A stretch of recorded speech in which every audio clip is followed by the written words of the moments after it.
आप सभी को मेरा प्यार भरा नमस्कार।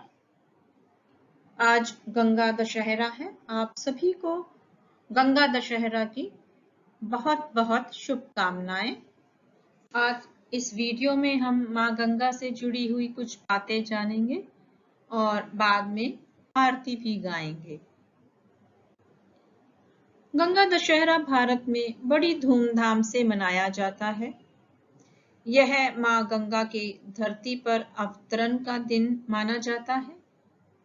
हिंदू धर्म में मां गंगा को बेहद पवित्र नदी कहा जाता है।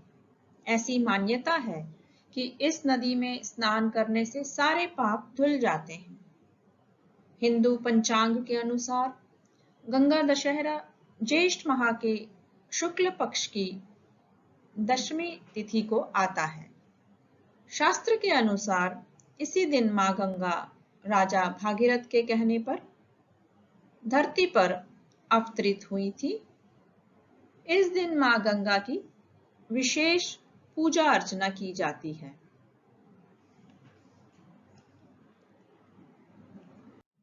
हम गंगा दशहरा की पौराणिक कहानी सुनते हैं अभी। पौराणिक कथा के अनुसार प्राचीन काल में अयोध्या में राजा भागीरथ रहते थे। आपको बता दें, उन्हें भगवान श्री राम का पूर्वज माना जाता है। एक बार की बात है, राजा भागीरथ को अपने पूर्वजों की तर्पण करने के लिए गंगा जल की जरूरत पड़ी। उस समय मां गंगा सिर्फ स्वर्ग में ही बहा करती थी। यह सोचकर राजा भागीरथ ने मां गंगा को धरती पर लाने के लिए कई वर्षों तक कठोर तपस्या की, लेकिन फिर भी उन्हें कोई सफलता नहीं मिली। यह देखकर राजा भागीरथ हिमालय पर चले गए और वहां जाकर वह फिर से कठोर तपस्या में लीन हो गई। उनकी कठोर तपस्या को देखकर मां गंगा बेहद प्रसन्न हुई और उन्हें आशीर्वाद देने के लिए वहां प्रकट हुई। राजा भागीरथ मां गंगा को अपने समक्ष देखकर बहुत प्रसन्न हुए। उन्होंने मां गंगा को धरती पर आने को कहा। यह सुनकर मां गंगा उनके आग्रह को स्वीकार कर लिया मां ने, लेकिन राजा भागीरथ के सामने एक बहुत बड़ी समस्या खड़ी हो गई। मां गंगा का वेग बहुत ज्यादा था। यदि वह धरती पर आती तो पूरी धरती तबाह हो जाती। उनके इस परेशानी को सिर्फ महादेव यानी भगवान शिव ही दूर कर सकते थे। राजा भागीरथ को जब इस बात का पता चला, तब उन्होंने भगवान शिव की तपस्या करनी शुरू कर दी। 1 साल तक राजा भागीरथ भगवान शिव की कठोर तपस्या करते रहे। कभी वह पैर के अंगूठे पर खड़े होकर तपस्या करते, तो कभी बिना खाए। राजा भागीरथ की इस कठोर तपस्या को देखकर भगवान शिव बहुत ही प्रसन्न हुए और उनके आग्रह को स्वीकार कर लिया। तब ब्रह्मा जी ने अपने कमंडल से मां गंगा की धारा प्रवाहित की। तब भगवान शिव ने मां गंगा को अपनी जटा में बांध लिया। लगभग 32 दिनों तक मां गंगा शिव की जटा में बहती रही। ज्येष्ठ महीने के शुक्ल पक्ष की दशमी तिथि को भगवान शिव ने अपनी एक जटा खोली और गंगा मां को धरती पर जाने को कहा। तब राजा भागीरथ ने मां गंगा को धरती पर आने के लिए हिमालय के दुर्गम पहाड़ियों के बीच रास्ता बनाया। जब मां गंगा पहाड़ से मैदानी इलाके में पहुंची, तब राजा भागीरथ ने गंगा के जल से अपने पूर्वजों का तर्पण किया और उन्हें मुक्ति दिलाई। जिस दिन मां गंगा धरती पर अवतरित हुई थी, वह ज्येष्ठ महीने के शुक्ल पक्ष की दशमी थी। तभी से इस दिन मां गंगा की विशेष पूजा की जाती है।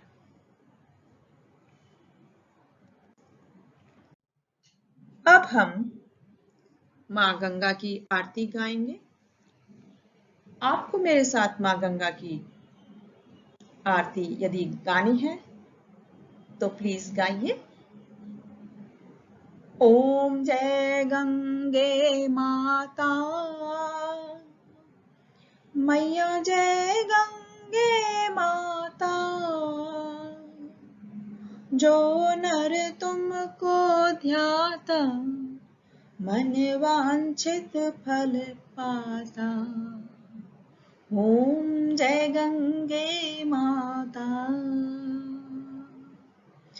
चंद्र सी ज्योति तुम्हारी, जल निर्मल आता, शरण पड़े जो तेरी, सो नर तर जाता। ओम जय गंगे माता। पुत्र सगर के तारे, सब जग को ज्ञाता, कृपा दृष्टि हो तुम्हारी, त्रिभुवन सुखदाता। ओम जय गंगे माता। एक बार ही जो तेरी शरणागति आता, यम की त्रास मिटा कर परम गति पाता। ओम जय गंगे माता।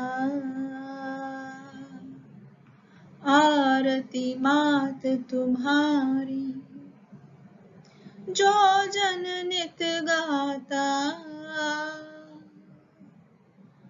दास वाही सहज में मुक्ति को पाता।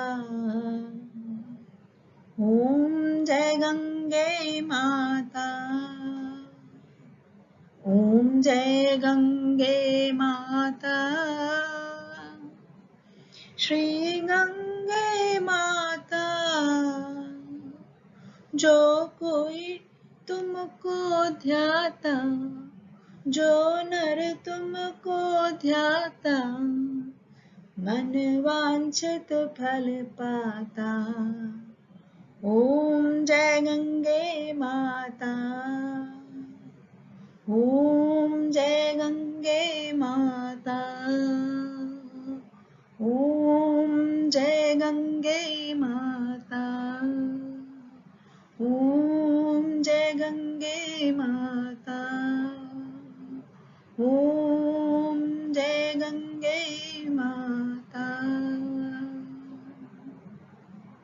आशा करती हूँ आपको वीडियो पसंद आई होगी, जानकारी भी मिली होगी माँ गंगा से जुड़ी हुई। मैं आप सभी से निवेदन करती हूँ, कृपया इस वीडियो को लाइक कीजिए, शेयर कीजिए और चैनल को सब्सक्राइब कीजिए। अंत में फिर से सांगवान फैमिली की तरफ से आप सभी को श्री गंगा दशहरा की हार्दिक शुभकामनाएं। आप स्वस्थ रहें, सुखी रहें और संपन्न रहें। माँ गंगा की कृपा आप पर हमेशा रहे। आप सभी का बहुत बहुत धन्यवाद।